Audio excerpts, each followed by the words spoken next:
கர்த்தருக்குள் பிரியமானவர்களே, கர்த்தருக்கு ஸ்தோத்திரம். இந்த நாளிலும் கூட மத்தேயு சுவிசேஷ புஸ்தகம் 5ஆம் அதிகாரம் 13ஆம் வசனத்தை உங்கள் மத்தியில் வாசிக்கிறேன். நீங்கள் பூமிக்கு உப்பாய் இருக்கிறீர்கள். உப்பானது சாரமற்று போனால் எதினால் சாரமாக்கப்படும்? அது வெளியே கொட்டப்படுவதற்கும் மனுஷரால் மிதிக்கப்படுவதற்குமே ஒழிய வேறொன்றுக்கும் உதவாது என்று பரிசுத்த ஆவியானவர் அந்த நாளில் நம்ம நல்ல ஒரு வார்த்தை ஆவியானவர் ஆலோசனை கொடுக்கிறார். என்ன அப்படின்னா, உப்பில்லா பண்டம் குப்பையில போயிருங்களாமா. நம்ம எவ்வளவு சுவையான ஒரு பொருளை செய்தாலும் அதற்கு நம்ம உப்பு போட மறந்துட்டோம்னா அது என்ன செய்ய முடியாதுங்க, அது யாருக்குமே உபயோகிக்க முடியாதா, அது சாப்பிட முடியாதுங்களா. உப்பு இல்லைனாலும் ஒரு பொருள் செஞ்சாலும், நம்ம ஏதோ ஒரு குழம்போ ஏதோ ஒரு செஞ்சாலும் அதை என்ன உப்பு இல்லைன்னா கெட்டு போயிருங்களா. அப்ப தேவன் சொல்லுகிறார், முக்கியத்துவமான ஒரு உப்பை குறித்து சொல்றார். அப்படின்னா நம் உலகத்திற்கு பூமிக்கு உப்பா இருந்து வாழணும்.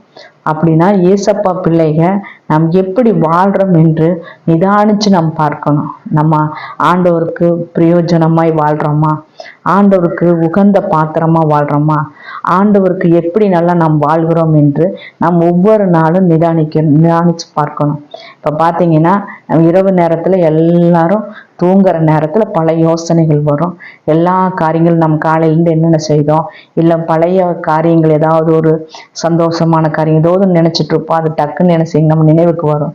ஆனா பரிசுத்த ஆவியானவர் சொல்லுகிறார், நாம படுத்திருக்கிற நேரத்துல தேவனை நோக்கி என்ன செய்யணுங்க, அவரை நோக்கி தியானிச்சு அவருடைய வசனத்தை நம்ம கேட்டுக்கிட்டு இருந்து, நம் பகல் ஏதாவது ஒரு வார்த்தை படிச்சிருந்தோம்னா இரவு நேரத்துல அது படுக்கிற சமயத்துல தியானிக்கும் பொழுது தேவனுடைய வார்த்தை நம் இருதயத்துல அப்படியே கிரியை செஞ்சுட்டு இருக்கும் போது மற்றவர்களோடு நாம் பேசும்போது அவங்க ஏன் நம்ம கிட்ட அவங்களுடைய கஷ்டங்களை சொல்றாங்கன்னு தெரியாது.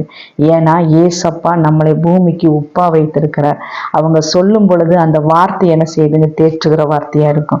ஆண்டவருடைய சமூகத்துல நாம எந்த நெருங்கி கிட்டி சேர்றோமோ அந்த அளவுக்கு மற்றவங்களுடைய வேதனைகள் கலக்கங்கள் எல்லாவற்றையும் நீக்கும்படி கர்த்தர் நம்மளை சாட்சியாய் நிறுத்துவார். கர்த்தர் எல்லா காரியத்திலும் நம்மளை மேன்மையாய் வைப்பார். அதனால இந்த நாளிலும் கூட உலகத்திற்கு நம்ம எப்படி இருக்கணும், உப்பாய் வெளிப்படணும், சுவையுள்ள பிள்ளையாய் வாழணும், சாட்சியுள்ள பிள்ளையாய் வாழ கர்த்தர் சமூகத்துல நம்ம ஒப்பு கொடுக்கணும். கர்த்தர் கொடுத்த வார்த்தைக்கு நன்றி.